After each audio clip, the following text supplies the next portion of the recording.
With the release of Minions: The Rise of Gru, it's time to look back at one of the best animated film franchise of the last decade and a half, Despicable Me. Light spoilers ahead.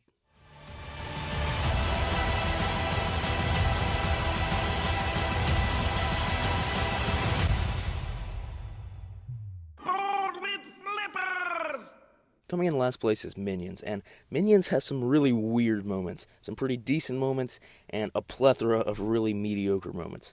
First off, the pacing is really bad for an animated movie. Second off, a lot of the storylines are really bad as well. For example, the big group of Minions' journey to America is lacking a little thing called logic, and the main Kevin, Bob, and Stuart timeline struggles to find its way at points too. When it comes to the villain, Scarlet Overkill is pretty easily the worst in the franchise, as she switches sides at the blink of an eye, is just a really annoying person altogether, and has the most stupid boyfriend in the history of humanity, though he does have better moments than her.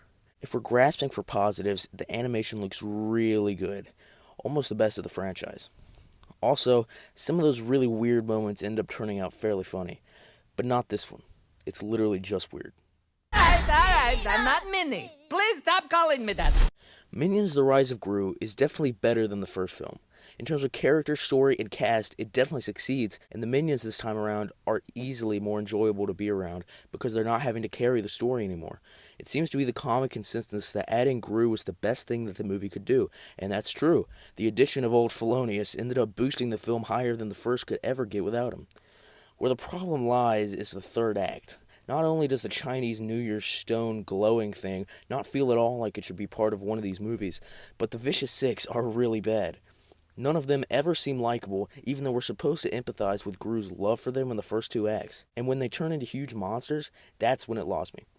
Every finale in these films seems to fit the story that was written, but this just feels so random and out of place. In the end, Minions: The Rise of Gru is light years ahead of the first film, though it does have some significant problems of its own. Gummy bears with meat! Coming in third place is Despicable Me 3. Now, Despicable Me 3 is a very split film for me. Starting out with the positives, though, the Gru and Drew storyline is interesting and compelling enough to get the job done in the grand scheme of things. On another hand, this film does have the best animation of the franchise, though for some reason it makes it feel less Despicable Me-y. Now on to the negatives. First off, the scale is too big for its own good. Secondly, every character is dumber than any movie before. Thirdly, there are a lot of forced character moments between Lucy and the kids.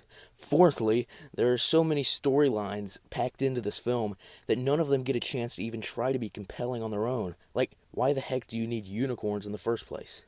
Fifthly, it's the second longest movie in the franchise by a total of 2 minutes. But Minions: Rise of Gru showed that you should just tell the story you're trying to tell and then get out of there before you risk screwing everything up by forcing a bunch of unnecessary things into the story, and I can at least respect it for that. And sixthly, or lastly, the Minions, Lucy, and the kids don't have nearly enough to do until the finale. Like I said, why the heck do you need unicorns? And sometimes I eat instead of facing my problems. Coming in second place is Despicable Me 2. This film really feels like an undercover spy movie, and some of the spy stuff is extremely enjoyable, especially scenes that take place in the mall. They're just extremely visually pleasing for some reason. Gru obviously gets more character work as he continues finding his footing as a dad, and having to readjust his lifestyle completely from being a villain to catching them. On another hand, El Macho is not only a threatening villain, but he also is somehow likable to a certain degree as well. This film is definitely positive for the majority, but it has some problems too. First off, I kind of view this film as the beginning of the end in terms of the franchise losing its maturity compared to other animated films. Secondly, the dating storyline has to be one of the worst of the franchise. I mean, there are other ways to further Lucy and Gru's progression into love. And finally, El Macho turning into the big purple thing was kind of dumb and unnecessary since he literally did nothing. Oh yeah! But easily coming in first place is the original Despicable Me. Now, this film is an absolute blast from start to finish, and it's not just some popcorn movie. The story is actually extremely well written and engaging as well.